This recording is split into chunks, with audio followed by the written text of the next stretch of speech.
So you see here two drones flying together. You have one with a day camera, with a zoom. Right, there we are. Far from the front lines, a demonstration of how drones are changing the way war is waged. These aerial surveillance drones are being used to detect Russian targets in Ukraine.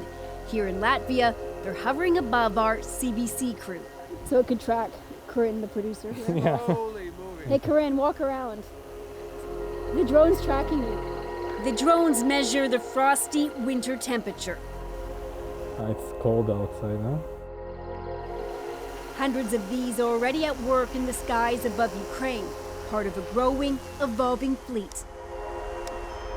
It's a game changer for the war, because what we see now happen in Ukraine definitely is going to be future war, going to be belong to the drones.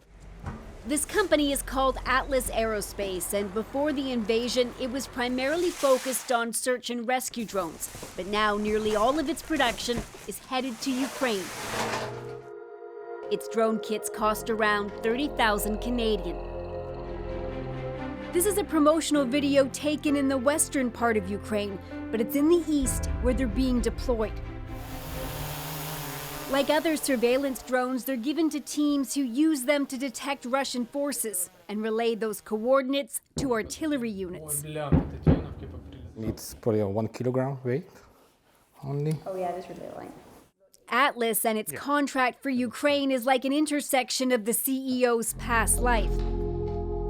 Ivan Tolchinsky spent most of his childhood in eastern Ukraine, but it was in Israel where he studied and later fought as a sniper in Lebanon. So we have two first stations going to be sub-assembly. He has an engineering and military background, and now he's working with employees who have neither. We have 29 women here, so all of them coming from Ukraine. On this assembly line, where a sterile, clean environment is key, all of its workers are Ukrainian refugees. Alexandra Lievskovits used to work in a factory making bread. Now she's putting together her second drone. Сначала было все очень трудно, все такое новое. In the beginning, everything was hard, she says. It was all new to me, new vocabulary. But now with each day, I'm learning more and more. The team here really helps. On the production floor, one of the biggest challenges was actually the language barrier. None of these women speak English, and that's the language the directions are printed in, so the company added step-by-step photos for them to follow. Most of the women here fled Ukraine with their children and had to leave their husbands and other relatives behind. It's painful to be apart, but this work helps Yulia Zaretskaya, a former librarian, feel connected to the fight at home. Вот мой брат находится на войне. My brother is there in the war, she says. Что бы ты ни делал, ты делаешь и думаешь. I'm doing this and think, well, maybe it will help in some way. Maybe this will bring victory closer. Drones have become increasingly important for both Ukraine and Russia. Even cheaper consumer models are being used en masse. Some are retrofitted with small grenades to attack soldiers in trenches deep in enemy territory. The recordings, which circulate online, are often disturbing. They show an up-close look at the harsh reality of war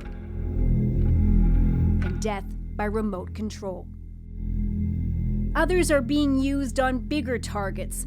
This video reportedly shows a Ukrainian sea drone skimming on top of the water, escaping fire before it hits Russia's Black Sea fleet. And then there are the drones Russia is using to attack Ukraine's power grid.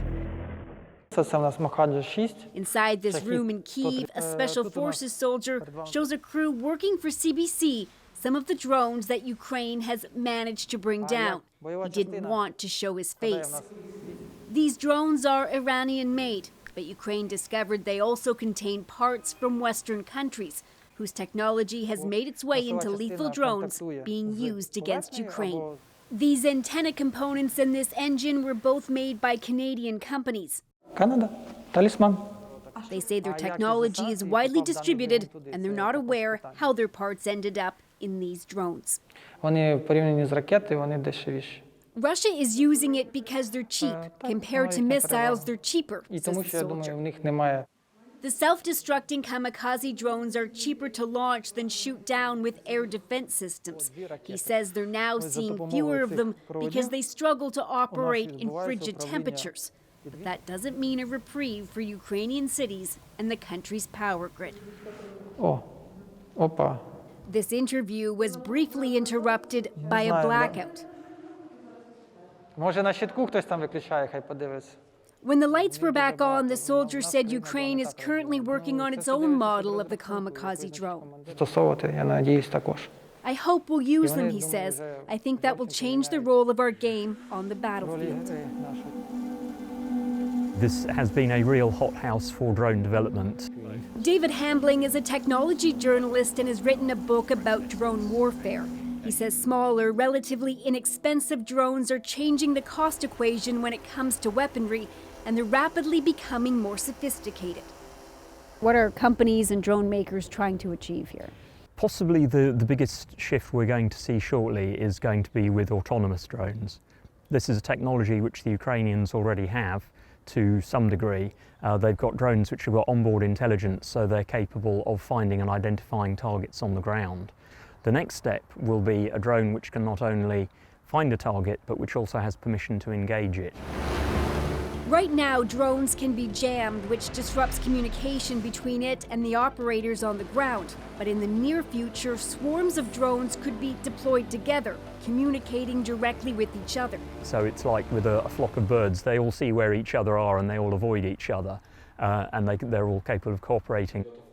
And that's Atlas's new project, technology that could see 50 drones launched at once. What we're looking for the next year is going to be like fully autonomous drones who are going to be independent.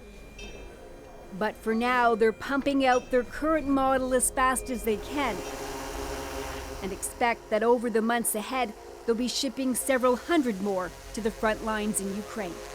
Briar Stewart, CBC News, Riga.